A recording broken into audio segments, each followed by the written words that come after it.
Welcome to RTV. నేను మీ ప్రకాష్. హిందువులందరూ హిందూ దేవతలనైతే పూజిస్తుంటారు, అలాగే క్రైస్తవులు జీసస్ని అయితే ప్రార్థిస్తుంటారు, అలాగే ముస్లిమ్స్ అల్లాను ఆరాధిస్తుంటారు. అందరూ కలిపి పూజించి అలాగే దర్శించుకునే ఏకైక అమ్మాయి బంగారు పాపమ్మ. అది బషీర్ బేబీ ఔలియా కూడా పిలుచుకొస్తుంటారు. అలాగే ముస్లిమ్స్ అయితే బషీర్ బేబీ ఔలియాగా పిలిస్తే, అలాగే హిందువులందరూ కూడా బంగారు పాపమ్మగా పిలుస్తుంటారు. అంటే మనకు ప్రధానంగా దీనికి ఒక ప్రత్యేకమైన చరిత్ర ఉంది. ఈ యొక్క కాకినాడ జిల్లా పిఠాపురం నియోజకవర్గంలో ఉన్నటువంటి కొత్తపల్లి మండలంలో ఉన్నటువంటి పొన్నాడ గ్రామంలో ఈ యొక్క వెలిసినటువంటి దర్గా ఎంతో చరిత్ర కలిగినది. అలాగే ఎంతో అందరికి కూడా తెలిసినటువంటి ఫేమస్గా నిలుస్తున్నటువంటి ఈ యొక్క దర్గాగా కూడా చెప్పుకొస్తుంటారు. ఎందుకంటే బంగారు బేబీగా ఇక్కడంతా కూడా బషీర్ బేబీగా పిలుచుకొస్తున్నటువంటి ఈ యొక్క ప్రతి సంవత్సరం కూడా ఇక్కడ ఉరుసు ఉత్సవాలు అయితే ఎంతో ఘనంగా జరుగుతుంటాయి. ఈ యొక్క బషీర్ బేబీ అంటే ఈ యొక్క దర్గా ఎంతో ఫేమస్గా మనం చెప్పుకొస్తున్నటువంటి దర్గాకైతే మనకి ఇటీవల ఏపీ ఉప ముఖ్యమంత్రి పవన్ కళ్యాణ్ నియోజకవర్గంలో ఉన్నటువంటి ఈ దర్గాని కూడా ఉప ముఖ్యమంత్రి పవన్ కళ్యాణ్ ఎన్నికల ముందు కూడా దర్శించుకున్నారు. ఇదంతా కూడా ఫేమస్గా చెప్పుకొస్తుంటారు. అటువంటి దర్గాకైతే ఇప్పుడంతా కూడా ప్రతి సంవత్సరం ఫిబ్రవరి నెలలో మూడు రోజుల పాటు ఉరుసు ఉత్సవాలు ఘనంగా జరుగుతుంటాయి. మొత్తం మనకి హిందూ ముస్లింలు అలాగే క్రైస్తవులు అందరూ కలిపి ఈ యొక్క అమ్మవారిని అయితే దర్శించుకుంటారు. మనం ఉన్నటువంటి ప్రాంతం చూడొచ్చు. మనకి ఈ యొక్క దర్గా అయితే గతంలో 7 అంతస్తుల భవంతిగా ఉండేది. అటువంటి భవంతి ఇప్పుడు కేవలం 6 అంతస్తుల భవంతి కూడా మునిగిపోయి ఇప్పుడు కేవలం ఒక 7వ అంతస్తు మాత్రమే కనపడుతూ ఉంటుంటుంది. మనం చూస్తున్నటువంటి ప్రాంతం ఇదే దర్గా. మనం ఒక ఫ్లెక్స్ చూస్తే ఇక్కడికి ప్రధానంగా కనపడుతుంది. ఈ యొక్క ఫ్లెక్స్లో మనకి హిందువులు అలాగే ముస్లింలు క్రైస్తవులు సోదరులు అందరూ కూడా సుస్వాగతం కూడా పెట్టారు. ఎందుకంటే మొత్తం అన్ని మతాల వారు ఇక్కడ వచ్చి ఈ యొక్క అమ్మవారిని అయితే దర్శించుకుంటారు. మరో పక్కన మనకు చూడొచ్చు ఇదే దర్గా. మనకి దీనికి ప్రత్యేకమైనటువంటి చరిత్ర ఉంది. ఈ యొక్క దర్గాకి 7 అంతస్తుల భవంతు కేవలం చివరి అంతస్తు మాత్రమే కనబడుతుంది. ఈ యొక్క 7 అంతస్తుల్లో మనకి చూసుకుంటే గతంలో ఇదే బషీర్ బేబీ సంబంధించినటువంటి మాసం వీళ్ళంతా కూడా అంటే మధ్యలో బషీర్ మొత్తం 6 అంతస్తులు కింద నేలలో ఉంటుందని చెప్పుకొస్తున్నారు. కేవలం 7వ అంతస్తు మాత్రమే పైన కనపడుతుంది. దూర ప్రాంతాల నుంచి వచ్చి ఈ యొక్క పై అంతస్తులో ఉన్నటువంటి ప్రాంతాన్ని దర్శించుకుంటారు. ప్రత్యేకమైనటువంటి పూజలు కూడా చేస్తుంటారు. ఇక్కడ ప్రత్యేకంగా ఇక్కడ కూర్చుని ప్రార్థనలు చేసి ప్రత్యేకమైనటువంటి ఈ విధంగా అమ్మవారిని అయితే బషీర్ బేబీ బంగారు పాపమ్మని కోరిన కోరికలు కోరుకుంటే అన్నీ కూడా తీరుతాయని వీళ్ళంతా కూడా భక్తులు నమ్మకం. దూర ప్రాంతాల నుంచి కూడా ప్రతి ఒక్కరు వచ్చి ఇక్కడ దర్శించుకుంటున్నటువంటి దృశ్యాలను చూడొచ్చు. 3 రోజుల పాటు కూడా ఈ ఉరుసు ఉత్సవాలు ఎంతో ఘనంగా జరుగుతాయి. ఉరుసు ఉత్సవాల్లో అమ్మవారు ఇక్కడ ప్రతి ఒక్కరు కూడా ప్రార్థించుకుంటుంటారు. ఇక్కడ చూడొచ్చు. ఇది ఇక్కడే మెయిన్ ప్రధానమైనటువంటి గుడిగా మనం చెప్పుకొస్తుంటారు. ఈ యొక్క గుడిలోనే మొత్తం అమ్మవారిని కోరికలైతే కోరుకుంటున్నటువంటి పరిస్థితి చూడొచ్చు. ఈ విధంగా ఆ దర్గా లోపలికి వెళ్ళి అక్కడ అమ్మవారిని అయితే దర్శించుకుని బంగారు పాపమ్మని ఈ విధంగా అంటే హిందువులు బంగారు పాపగా పిలుచుకుంటారు. ఎందుకంటే బంగారు అప్పుగా ఇచ్చేటువంటి అమ్మ కావడంతోనే బంగారు పాపగా పిలుస్తారు. అలాగే బషీర్ బేబీ ముస్లిమ్స్ అందరూ కూడా బషీర్ బేబీ ఔలాగా పిలుచుకొస్తుంటారు. మనం చూడొచ్చు అక్కడ మంది భక్తులు ఉన్నారు. దూర ప్రాంతాల నుంచి వచ్చినటువంటి భక్తులు మాట్లాడే ప్రయత్నం. అమ్మా, మీరు ఎక్కడి నుంచి వచ్చారమ్మా? మేము వైజాగ్ నుంచి వచ్చాము. ఇది ఫస్ట్ టైం వచ్చాము మేము ఇక్కడికి. ఇక్కడ ఊరుసు ఎవ్రీ ఇయర్ ఇక్కడ జరుగుతూ ఉంటుంది. మాకు తెలిసి మేము ఇక్కడ ఫస్ట్ టైం రావడం జరిగిందండి. అంటే ఏంటి ఫేమస్ అమ్మవారి కోసం మీకు ఏం తెలుసు? బంగారు పాపమ్మ గుడి ఈ టెంపుల్ కోసం మీకు ఏమైనా తెలుసా? మాకు అంత ఐడియా లేదు. బంగారు పాప హిందూస్ చేసుకుంటారు, ముస్లిం బసీలు చేస్తారని తెలుసు. సో అందు గురించి ఫస్ట్ టైం వచ్చామని మేము ఇక్కడికి. అనుకుని జరుగుతుంది అనేసి చెప్పారు, అందుకని వచ్చాను. వైజాగ్ నుంచి వచ్చాము. అంటే అందరూ కూడా వస్తారట కదా, హిందువులు ముస్లిమ్స్ క్రైస్తవులు అందరూ కూడా ప్రార్థిస్తారట? వస్తారండి, నమ్మకం అండి. నేను 3వ రాడు, మా మిస్సెస్ పాపలు ఇది ఫస్ట్ ఇయర్ రాడు. చెప్పమ్మా, మీరు ఎక్కడి నుంచి వచ్చారు? నాగలపల్లి నుంచి వచ్చామండి. ఏంటి బంగారు పాప సమీపంలో అమ్మవారు బంగారం అప్పుగా ఇచ్చేదండి, నిజమైనప్పుడు? నిజమేండి, కథల కింద చెప్తారండి. అది నిజమే అండి. ఎలా చెప్తారు? చెప్పేవారండి, పెద్దోడు చెప్పేవారండి. 7 అంతస్తుల మేడ ఉండేది అని చెప్పేవారు. నాకు పూర్తిగా తెలియదండి. చెప్పండి అమ్మా, మీ దేవురు ఎక్కడి నుంచి వచ్చారు? మీరు ఏలూరు మేము 3 years నుండి వస్తున్నాము. మేము ఏమనుకున్నా జరిగింది, అందుకని ఆ నమ్మకంతో కోరిన కోరికలు అన్నీ తీరతాయంటారు, నిజమేనా? మీకేం తీరేవా? తీరే. మీరు ఎక్కడి నుంచి వచ్చారు? కాకినాడ నుంచి. అమ్మవారి విశిష్టత ఏంటి? ఇక్కడ బంగారు పాపమ్మ విశిష్టత ఏంటి? ఏదన్నా జరుగుతుంది, చెప్పుకున్నా జరుగుతుంది. అదే మా మమ్మీ పెళ్ళి అవ్వాలని చెప్పుకున్నారు, పెళ్ళి అయింది, వచ్చాం. అంటే ఇక 7 అంతస్తులు భవంతి కేవలం ఇప్పుడు 7వ అంతస్తు మాత్రమే ఉంది. మా అమ్మగారు చెప్తారు 7 అంతస్తులు ఉండేవంట, అలా భూమిలో కలిసిపోయాయి. అమ్మవారు మాత్రం కళ్ళలోకి వచ్చి పైన కట్టొద్దు అని చెప్తారంట, కడతామన్నా వద్దంటారంట. ముందు బంగారం అదిని పెళ్ళిళ్ళకి వెళ్తామని చెప్తే ప్లేట్లో పెట్టి ఇచ్చేవారంట, నగలన్నీ బంగారం. పెళ్ళి అయిపోయాక వచ్చి మళ్ళీ ప్లేట్లో పెట్టేస్తే అమ్మవారు తీసుకునేవారంట. అలాగ ఒక ఆవిడ ఇవ్వలేదంట, అప్పటి నుంచి అమ్మవారు మానేశారంట బంగారం ఇవ్వడం. మా అమ్మగారు చెప్పేవారండి. మీరు చెప్పమ్మా, మీరు ఏంటి ఇది అమ్మవారి కోసం ఏం తెలుసు మీకు? బంగారు పాపం మా మమ్మీకి ఏం తెలుసు, నాకు అంతే ముందు అది చాలా పెద్ద, మా అమ్మమ్మ చెప్పేవారు 7 ఫ్లోర్స్ ఉండేవని, 7 ఫ్లోర్స్ ఉండేవని మా అమ్మమ్మ వాళ్ళు చెప్పేవారు. అది అలా అలా లోపలికి వెళ్ళిపోయింది, ఇంకా కట్టొద్దని చెప్తే ఇంకా కట్టలేదు, అలాగే ఉంచేసారు అది, అంతే. మీ పేరు తన పేరు కూడా పెట్టారట మీకు? నాకు అదే పేరు పెట్టారు, బషీరమ్మ. ఏం తెలుసు ఇక రాజులు అప్పట్లో శ్రీకాకుళంలో బషీర్ బేబీ ఉండేవారు, ఏదో కథ ఉంటుంది. తెలియదు కానీ మాకు ఉండేవారంట అండి. ఆ రాజు ఈ అమ్మవారి మీద కన్నేశారంట, కన్నేస్తే వచ్చి నుంచున్నాడంట తలుపు దగ్గర. నుంచుంటే అంతలో తల్లికి తెలిసిపోయిందంట, తెలిసిపోయి ఇది ఊరు ఉండేదంట, ఇలాగా కన్నేశాడని ఊరంతా నాశనం అయిపోవాలని చెప్తే ఊరంతా నీళ్ళు వచ్చేసి ఇల్లులన్నీ కొట్టుకుపోయాయంటండి, మా అమ్మమ్మ గారు చెప్తారు. అదే తెలుసు. చూస్తున్నాం ఇక్కడ భక్తులు అయితే దూర ప్రాంతాల నుంచి కూడా వచ్చారు. మీరు ఎక్కడి నుంచి వచ్చారు? మేము వైజాగ్ అండి, మధురవాడ నుంచి వచ్చాం. అది అమ్మవారి విశేషం ఏంటంటే హిందూస్ బంగారు పాపమ్మ తల్లి అంటారు, ముస్లిమ్స్ బషీర్ బీ అమ్మ తల్లి అంటారు. ఇద్దరు నమ్ముకోవడానికి కారణం ఒక తెలుగులో అయినా హిందూ ముస్లిమ్స్ బాయ్ లాగా ఈ పండుగ చేసుకుంటున్నాం. చాలా మట్టుకి ఒకరికి పిల్లలు లేరంటే మొక్కారు. గత 6-8 సంవత్సరాల నుంచి పిల్లలు లేకపోతే మొక్కి గాజులు కట్టి చేశారు. అప్పటి నుంచి ఈ తల్లిని ఇంకా బాగా నమ్ముతూ వాళ్ళ 2 పిల్లలు పుట్టారు. ఆ కారణం వల్ల చాలా నమ్మకంగా ప్రతి అభిమానంగా బాయ్ లాగా ఈ పండగ బాగా దోస్తిగా జరుపుకుంటున్నాం. అది బంగారు పాపం తల్లి, బషీర్ బీ అమ్మ తల్లి ముస్లిమ్స్ అంటారు. ఇది సార్. మేము రాజమండ్రి నుంచి వచ్చామండి. ప్రతి 20 సంవత్సరాల నుంచి మేము వస్తూనే ఉంటామండి. ఏది కోరుకుంటే అది కొన్ని జరుగుతుంటాయి. మాకు మనవడాలు పుట్టేది.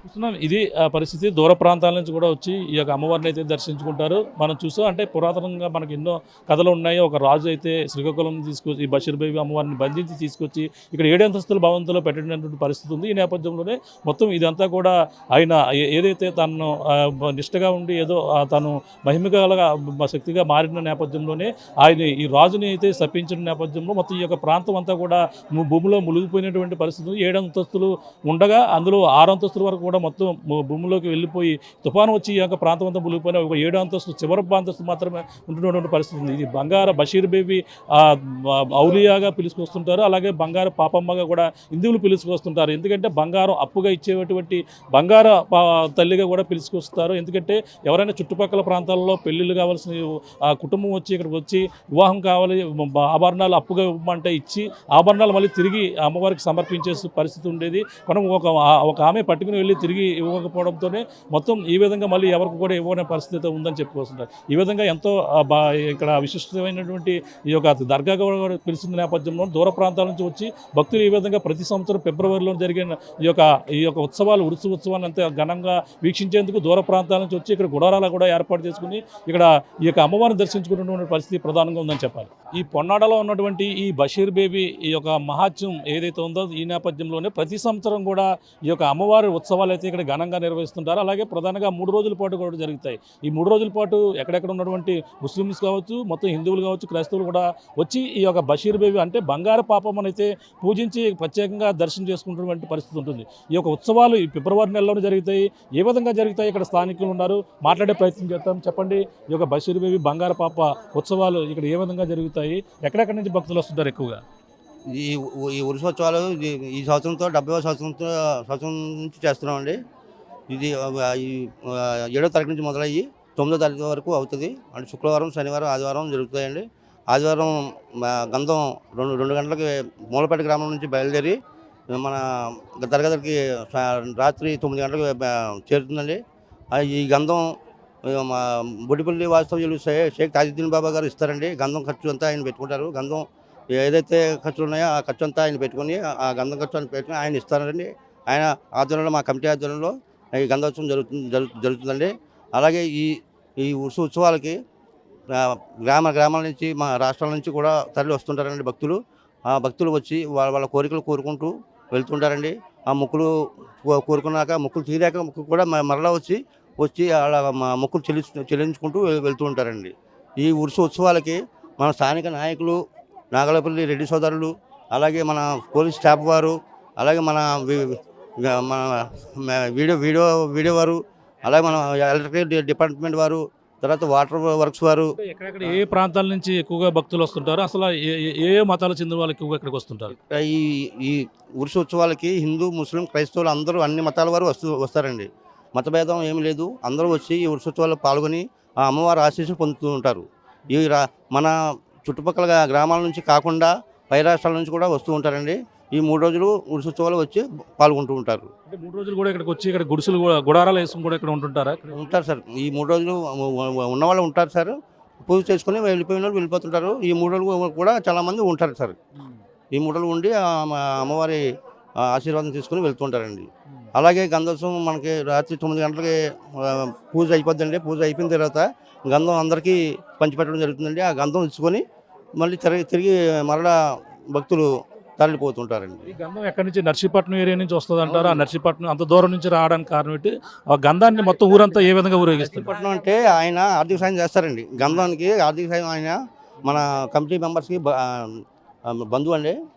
ఆయన గంధం ఖర్చు అంతా ఆయన పెట్టుకునే మనకి ఈ మూలపేట నుంచి బయలుదేరుతుందండి. చెప్పండి, ఈ యొక్క జరుగుతున్నటువంటి ఈ యొక్క బంగారు పాపమ్మ ఉరుసు ఉత్సవాలు ఏ విధంగా జరుగుతుంటాయి? అసలు అమ్మవారి మహిమ ఏ విధంగా చెప్పుకొస్తుంటారు ఇక్కడ? గత ఈ ఉత్సవాలు ప్రారంభం చేసి గత 70 సంవత్సరాల నుంచి మా పెద్దవారు, మా పూర్వీకులు చేస్తున్నారండి. వాళ్ళ ఆనవాయితీగా మేము కూడా వాళ్ళు ఎలా చేసేవారో అలాగే మేము కంటిన్యూ చేస్తున్నామండి సాంప్రదాయపరంగా. ఈ ఉత్సవాలకి ముందు 7వ తారీఖు ఉదయం శుక్రవారం 9:30 నుంచి ప్రారంభం చేసుకుని మా ప్రార్థన చేసుకుని అప్పటి నుంచి మొదలు పెడుతూ ఉంటాం. అది మా పెద్దలు అలా మాకు సాంప్రదాయంగా చెప్పారు. అది కంటిన్యూ చేస్తున్నామండి. ఇప్పుడు అక్కడి నుంచి అలా రేపు ఆదివారం 9వ తారీఖు ఉదయం మధ్యాహ్నం 2 గంటలకి ఇక్కడి నుంచి దర్గా వద్ద నుంచి మొదలు పెట్టుకుని మూలపాటి వాస్తవ్యులు షేక్ మౌలా సాహిబ్ గారి ఇంటి వద్ద నుంచి గంధం తీసుకొని షేక్ తాజుద్దీన్ బాబా పెద్దపొడ్డుపల్లి నర్సీపట్నం వాస్తవ్యులు ఆర్థిక సహకారాలు అందజేస్తున్నారు. వారి నుంచి మేము గంధం తీసుకొని మళ్ళీ ఊరేగింపుగా దర్గా వద్దకు తెచ్చి పాత ఇప్పించుకొని అంటే ప్రార్థన చేసుకుని తర్వాత ఊరందరికీ మొత్తం వచ్చిన భక్తులందరికీ పంచిపెట్టి గంధం పంచిపెట్టడం జరుగుతుంది. తర్వాత 10:30, 11 ఆ ప్రాంతంలో కవాలి ప్రోగ్రాం స్టార్ట్ అవుతుంది. అది తెల్లవారు 4 గంటల వరకు ఉంటుంది. ఆ కార్యక్రమం అయిపోయిన తర్వాత ఉత్సవాలు ముగింపు జరుగుతూ ఉంటుంది. ఇంక తక్కిన దినాలలో మిగతా దినాల్లో కంటిన్యూగా వస్తూ పోతూ ఉంటుంటారు భక్తులు. మన అన్ని మతస్థులు ఈ ఆలయానికి వచ్చి ప్రార్థన చేసుకొని మొక్కుబళ్ళు తీర్చుకుంటూ ఉంటూ ఉంటారు. ఇతర రాష్ట్రాల నుంచి కూడా వస్తారండి. అన్ని మతాలు వస్తాయి. ఇక్కడ భేదాభిప్రాయాలు ఏమీ లేవు. మాకు సహాయ సహకారాలు అందజేస్తున్న ప్రతి ఒక్కరికి ధన్యవాదాలు. పోలీసు వారు అయితేనేమి, ప్రెస్ వారు అయితేనేమి, ఎలక్ట్రికల్ డిపార్ట్మెంట్ అయితేనేమి, వాటర్ సప్లై వాళ్ళు అయితేనేమి, స్థానిక నాయకులు అయితేనేమి, ఇక్కడ స్థానికంగా ఉండే ఎమ్మెల్యేలు ఎవరైతే ఉంటారో ఆ ఎమ్మెల్యేలు సాంప్రదాయంగా 7వ తారీఖు ప్రారంభోత్సవానికి వస్తూ ఉంటారు. ఈ సంవత్సరం మరి డిప్యూటీ సీఎం పవన్ కళ్యాణ్ గారు మన సెక్యూరిటీ ప్రాబ్లం వల్ల రాలేకపోయారు. ఆయన ఒక శ్రీనివాస్ గారు వచ్చారు, ఆయన పంపించారు, ఆయన వచ్చారు, ప్రారంభం చేశారు. ప్రతి సంవత్సరం ఈ సంవత్సరం ఇలాగే జరుగుతూ ఉంటుందండి. ఇది మా తాతగారి నుంచి మాకు వచ్చిన సాంప్రదాయం అండి. చెప్పండి, ఇప్పుడు అసలు బంగారు పాపమ్మ అని హిందువులు పిలుచుకొస్తుంటారు, అలాగే ఈ బషీర్ బేబీ కానీ ముస్లిమ్స్ పిలుచుకొస్తుంటారు. అసలు ఏంటి చరిత్ర ఏంటి అమ్మవారికి వస్తుంది చెప్పండి. అంటే ఆవిడ ఒకప్పుడు పిల్లలకి పెళ్ళిళ్ళు అవ్వని వాళ్ళకి ఒత్తులు ఇవ్వడం చేసేవారండి అమ్మగారు. అలాగే దర్గాకు వచ్చి దండం పెట్టుకొని మా అమ్మాయికి పెళ్ళి అవ్వలేదండి మీరు చెయ్యండి అంటే ఆవిడ ఒత్తులు ఇవ్వడం చేసేవారండి. పెళ్ళి అయిన తర్వాత మళ్ళీ ఒత్తులు ఆవిడకి ఇచ్చేసి పూజ చేసుకుని వెళ్ళిపోయేవారండి. అలాగా ఉండగానండి ఒక ఆవిడ వచ్చి నువ్వు ఇంకా బతికే ఉన్నావుటమ్మా అని అడిగిందంటండి. అడిగితే ఇంకా అప్పటి నుంచి ఆవిడ లోపల ఉండిపోయి ఆవిడ భర్త వాళ్ళ అబ్బాయి గారు ముగ్గురు ఉండిపోయి మానేసి ఇంకా వాళ్ళ ముగ్గురు లోపల దిగిపోయారండి. అప్పటి నుంచి ఈ జనానికి ఎవరికన్నా పెళ్ళిళ్ళు అవునా ఒకరి పిల్లల గురించి అన్నా దండం పెట్టుకుంటే అది పని పూర్తి అయిన తర్వాత మళ్ళీ వచ్చి ఆవిడ ఏం చెప్పుకున్నారో అది మళ్ళీ పూజ చేసుకొని అప్పు చెప్పి వెళ్ళిపోయేవారండి. ఆ ఒత్తులు ఇవ్వడం వల్ల ఆవిడ ఒత్తుల వల్ల ఆవిడ బంగారం ఇవ్వడం వల్ల ఆవిడ పేరు బంగారు పాపమ్మ అని వచ్చిందండి హిందువులు అండి. అదే మన మిక్సీలు అయితే మా వాళ్ళు అయితే బషీర్ బీబీ అమ్మ అని పిలుస్తామండి, బషీర్ అమ్మ అని పిలుస్తామండి. ఆవిడ ఒత్తులు ఇవ్వడం వల్ల బంగారు పాపమ్మ అంటారండి. తర్వాత అంటే ఇక్కడ బషీర్ బేబీ ఇక్కడికి ఎందుకు వచ్చింది అంటే శ్రీకాకుళం వాస్తవ్యాలు అంటారు. ఎక్కడి నుంచి ఇక్కడికి ఏ విధంగా వచ్చిందో ఆ చరిత్ర ఏంటి చెప్పండి దానికోసం. ఆవిడంటండి ఆవిడ భర్త ఆవిడ ఉండేవారంటండి ఇక్కడ. ఒకప్పుడు రాజుగారు అని యుద్ధాలు ఉండి కదండి, అప్పుడే యుద్ధాలకు వెళ్ళేవారంటండి. అతను వెళ్తుంటే ఆ అమ్మగారు ఇక్కడ ఉండిపోరంటండి. వెళ్తా అతను అన్నారంటండి, నేను ఒక మొక్క వేసి ఇస్తాను, ఆ మొక్కగానే చచ్చిపోతే నేను అక్కడ ఏదో జరిగినట్టే అని చెప్పి వెళ్ళారంటండి. ఇతను వెళ్ళిన తర్వాత అక్కడ యుద్ధాల్లోనే అతను చనిపోయారంటండి. చనిపోతే ఈ మొక్క చచ్చిపోయిందంటండి. దీంట్లో మొక్క చచ్చిపోవడం బట్టి అతను ఇలా చెప్పారు కదా జరిగిందమ్మని ఈ అమ్మగారు వెళ్ళారంటండి. వెళ్తుంటే అట్నుంచి అతను తీసుకొచ్చారంటండి. తీసుకొచ్చిన తర్వాత అప్పుడు ఈవిడ్ని ఇక్కడ పెట్టి ఏం చేయాలో అర్థం లేదండి. మళ్ళీ పటాపురం వెళ్ళి రాజుగారిని అడిగారంటండి. ఇలాగా మా భర్త చనిపోరు మాకు మట్టి చేయాలండి అని అడిగితే రాజుగారు ఏదో చిన్న మాట జారేశారంటండి. ఆ మాటకు నువ్వు వెళ్ళాగంటారా అనేసి వెనక్కి వచ్చేసి ఇక్కడ ఉండిపోయి ఈ రాత్రికి నా భర్త నేను ఇక్కడ ఉండిపోతున్నా, నాకు ఏదో చేయమ్మని అంటే 7 అంతస్తుల మేడ ఆ రాత్రి మీద అయిందంటండి. అయిన తర్వాత అప్పుడు ఈ భర్తమ్మ లోపల ఇచ్చారండి. అమ్మగారును అబ్బాయి గారును బయటుండి ఉయ్యాల ఊగుతా ఉండేవారంటండి. వాళ్ళ అబ్బాయిని చూసుకొని ఉయ్యాల ఊగుతా ఉండేవారంటండి. అలాగే అందరూ వత్తా చూసేవారంటండి. అప్పుడు ఒక అబ్బాయి ఉయ్యాలు ఇవ్వడం చూసాడంటండి. నువ్వు ఎలాగా ఇంటికి వెళ్ళి ఏం చెప్పకమ్మా, చెప్తే నువ్వు చనిపోతావు అని చెప్పారంటండి. ఈ కుర్రాడు మన ఆగలాక ఇంటికి వెళ్ళి వాళ్ళ అమ్మగారితో చెప్పారంటండి. చెప్పబడికి మాట చెప్పినట్టుగా జరిగిందండి. ఆవిడ వల్ల మనం ఏమనుకున్న పని అవుద్ది అన్నట్టుండి. ఒక ఉద్యోగాల గురించి అన్నా నాకు ఉద్యోగం రావాలమ్మా అని దండం పెట్టుకొని వెళ్ళినా మళ్ళీ ఉద్యోగాలు రావడం చేయడం ఉంటాయండి. ఒకరి పిల్లల గురించి అన్నా పిల్లలు ఇలాగ మాకు పిల్లలు లేరండి, 4 సంవత్సరాల నుంచి ఇలా ఉండిపోయాం, 10 సంవత్సరాల నుంచి ఇలా ఉండిపోయాం, మా పిల్లలు లేరని చెప్పుకుంటే ఆ పిల్లల గురించి దండం పెట్టుకుని వెళ్తుంటే వాళ్ళకి అన్నట్టుగా పిల్లలు పుట్టడం, మళ్ళీ ఆ పిల్లలు ఎలాగ కోరుకున్నారో ఆ కోరికలన్నీ ఇక్కడ అప్పచెప్పడం చేసేవారు అన్నట్టుండి. అంటే ఇప్పుడు చేస్తున్నారు. అలాగే ఇక్కడ నుంచి ఇలాగ విజయనగరం వరకు రావడం, తుని నుంచి పట్టి విజయనగరం వరకు వస్తుంటారండి. పిఠాపురం నుంచి పెట్టి ఇలాగ మన నెల్లూరు గుంటూరు విజయవాడ అక్కడి నుంచి కూడా వస్తుంటారండి. ఈ లోకల్లో మన చుట్టాలు ఉన్నవాళ్ళు కూడా హైదరాబాద్ నుంచి ఉన్నవాళ్ళు వాళ్ళు కూడా రావడం, కొంతమంది బొంబాయిలో ఉండడం, ఇలాగా వరకు వాళ్ళు అందరూ వస్తా వాళ్ళు వస్తుంటారండి. ఈ వచ్చిన వాళ్ళు చాలా దూరం నుంచి వచ్చిన వాళ్ళు కూడా మేము అనుకునే పనులు కూడా అవుతున్నామండి అని దూరం వాళ్ళు కూడా చెప్తుంటారండి. అలాగే ఇప్పుడు వచ్చిన వాళ్ళందరూ కూడా 3 రోజులు ఉండిపోతారండి. ఆవిడ గురించి మొక్కుకొని అన్నీ చేసుకొని వెళ్తుంటారండి. గతంలో రాజుల చరిత్రలో అప్పట్లో శ్రీకాకుళంలో చెందిన బషీర్ బేబీ అలాగే సుందరి అనే 2 స్నేహితులు తీసుకొచ్చి ఇక్కడ బంధించారనేది కూడా ఒక చరిత్ర కూడా చెప్పుకొస్తుంది. అది ఏ విధంగా ఉందని చరిత్ర? ఈ అమ్మవారిది బషీర్బా అమ్మవారిది శ్రీకాకుళం జిల్లా అండి. వీళ్ళ నాన్నగారు అక్కడ శ్రీకాకుళంలో ఇమాంగా మసీదులో గురువు గారుగా పనిచేసేవారండి. వాళ్ళ భర్త గారు రాజుగారి దగ్గర సైనికుడిగా పనిచేసేవారండి. అలాగే జరిగిందండి. ఏంటంటే ఈ అమ్మగారు ఎప్పుడు దైవభక్తులు ఉండేవారు. ఇప్పుడు ఈ అమ్మగారిని ఒకసారి మన రాజుగారు పొన్నాడుకు సంబంధించిన వజీర్ గారు శ్రీకాకుళం వెళ్ళారట కదా. పొన్నాడ వజీర్ గారు శ్రీకాకుళం వెళ్ళారండి. ఒకసారి వెళ్ళి ఈ అమ్మగారిని చూశారండి. చూసి ఆ అమ్మగారిని ఇష్టపడి నేను పెళ్లి చేసుకుంటానని చెప్పేసి అంటే అలా కుదరదు, నాకు భర్త ఉన్నాడు, నేను దైవభక్తిలో ఎప్పుడు ఉంటాను, నేను పెళ్లి చేసుకోనని చెప్పేసి తిరస్కరించారండి. అక్కడ నుంచి బలవంతంగా ఆమె స్నేహితురాలు సుందరిని ఇద్దరిని తీసుకొచ్చి బంధించారండి. బంధించి ఆయన భర్తను కూడా వాళ్ళు ఇందులో బంధించారండి. బంధించి అలా ఉంటుండగా ఈవిడ ఇక్కడ ఉండిపోయిందండి. తర్వాత భర్త గారు కూడా కొన్నాళ్ళకి చనిపోయారండి. చనిపోతే ఆ భర్త గారిని ఇక్కడికి తీసుకొచ్చేసి ఇక్కడ ఉన్నారండి. ఇప్పుడు ఈ అమ్మగారు బషీరమ్మ గారు ఈ రాజుగారు ఉన్నారు కదా, రాజుగారు పెళ్లి చేసుకుంటానన్నారు కదండి. ఆయన ఏం చేశారంటే 7 రోజులు అతను ఈ అమ్మగారికి టైం ఇచ్చారండి.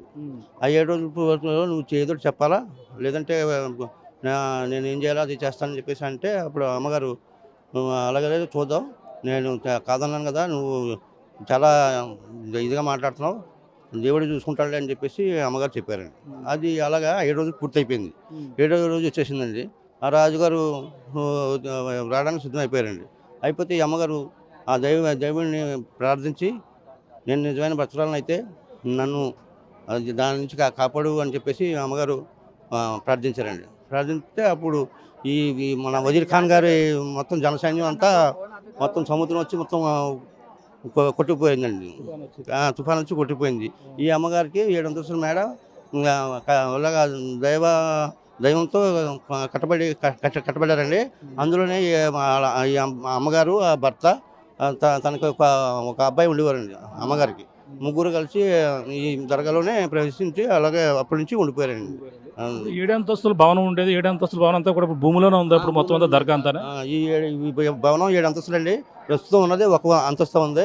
మిగతా 6 అంతస్తులు భూమిలో దిగబడిపోయిందండి. అదే అందుకే ఇప్పుడు ఈ బషీరమ్మ గారిని మన ముస్లిమ్స్ అంటుంటారు, హిందువులు బంగారు పాపమ్మ అని అంటారండి. అది ఎందుకంటారంటే ఈ అమ్మగారు బంగారం వస్తువులు పెళ్ళిళ్ళు అయ్యేటప్పుడు ఎవరైనా వచ్చి కోరుకుంటే ఆ పెళ్ళిళ్ళకి వస్తువులు ఇచ్చేవారండి. అవి ఇచ్చి మళ్ళీ తీసుకునేవారు. ఆ విధంగా ఈ అమ్మగారిని హిందువులు బంగారు పాపమ్మని కొలుస్తారండి. మా ముస్లిమ్స్ బషీర్ బీబీ అమ్మ అని కొలుస్తారు. మొన్న ఇటీవల పవన్ కళ్యాణ్ కూడా వచ్చి ఇక్కడ సందర్శించాడు. అంటే ఆయన మొదటగా ఎన్నికల ముందు కూడా వచ్చాడు, అమ్మవారిని దర్శించుకున్నారు. అప్పటి నుంచి ఏ విధంగా ఇక్కడ ఫేమస్ అయింది, ఇంకా భక్తులు వస్తున్నారా? మన పవన్ కళ్యాణ్ గారు వచ్చాక కొంచెం అమ్మ బషీర్ బాబీ దర్గా అంటే ఫలానా చోట ఉందని తెలియని వాళ్ళు కూడా తెలిసింది సార్. తెలిసిందే పబ్లిక్ కూడా వస్తున్నారండి. ఆయన కూడా మరలా వస్తానన్నారండి. అంటే మన ఈ ఉత్సవాలకి రావడం కుదరలేదు. ఆయన పిఏ గారు శ్రీనివాసరెడ్డి గారు వచ్చి ప్రారంభించారండి ఉత్సవాలు. చూస్తున్నా ఇది పరిస్థితి. ఈ యొక్క పొన్నాడలో ఉన్నటువంటి ఈ యొక్క యూకత్పల్లి మండలం పొన్నాడలో ఉన్నటువంటి ఈ బషీర్ బేబీ అంటే ఎంతో ఫేమస్. అలాగే హిందువులు అయితే బంగారు పాపమ్మగా పిలుచుకొస్తుంటారు. అలాగే ముస్లిమ్స్ అయితే బషీర్ బేబీ ఔలియాగా పిలుచుకుని వస్తుంటారు. ఈ విధంగా అలాగే క్రైస్తవులు కూడా సుందరి అనే ఒక స్నేహితురాలు ఉండడంతో క్రైస్తవులు కూడా ఇక్కడికి వచ్చి పూజించినటువంటి పరిస్థితి అయితే ప్రధానంగా ఉంది. మొత్తం కుల మతాలకు అతీతంగా మొత్తం అందరూ కూడా 3 మతాలు అంటే ఏదైతే 3 మతాలకు సంబంధించిన వాళ్ళు క్రైస్తవులు, అలాగే హిందువులు, ముస్లిమ్స్ కూడా అందరూ కూడా కలిసి ఈ పూజించేటటువంటి ఏకైక అమ్మవారిగా బంగారు పాపమ్మగా ఇక్కడ ఏదైతే ఆ బంగారం అయితే మనకు చూస్తున్న కథలో మనం విన్నటువంటి కథలో చూసుకుంటే ఇక్కడ వచ్చి 7 అంతస్తుల భవనంగా ఉన్న మొత్తం అంతా కూడా భూమిలోకి అయితే దిగిపోయినటువంటి పరిస్థితి. ఇప్పుడు కేవలం ఒక 7వ అంతస్తు మాత్రమే కనిపిస్తున్నటువంటి పరిస్థితి. అంటే అప్పట్లో బంగారాన్ని అయితే ఈమె ఎవరైతే బషీర్ బేబీ అమ్మవారు ఆ బంగారాన్ని అయితే ఎవరికైనా పెళ్లి కాని వారికి పెళ్లి అవుతున్న ఎవరైనా వచ్చి అమ్మ నాకు వివాహం అవుతుంది, మా కుమార్తెకి ఆభరణాలు కావాలంటే వచ్చి బంగారం ప్లేటుతో ఇక్కడ పెట్టేసి వెళ్ళిపోయేవారని వచ్చి చూసుకుంటే బంగారం ప్లేటుతో వస్తువులు మళ్ళీ తిరిగి వాడుకున్న తర్వాత మళ్ళీ తిరిగి అదే ప్లేస్లో పెట్టేస్తే అమ్మవారు మళ్ళీ ఆస్వాదించి మళ్ళీ లోపలికి పట్టుకుపోయారని ఒక కథ అయితే ప్రాచుర్యంలో ఉన్నటువంటి పరిస్థితి ఉంది.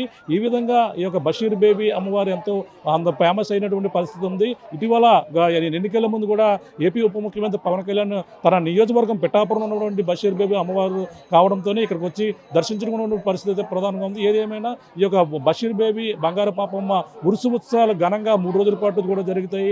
ఎక్కడెక్కడ ఉన్నటువంటి ముస్లిమ్స్ కావచ్చు, అలాగే హిందువులు కూడా వచ్చి ఈ అమ్మవారిని కూడా దర్శించుకుని ఇక్కడ పూజలు చేస్తారు.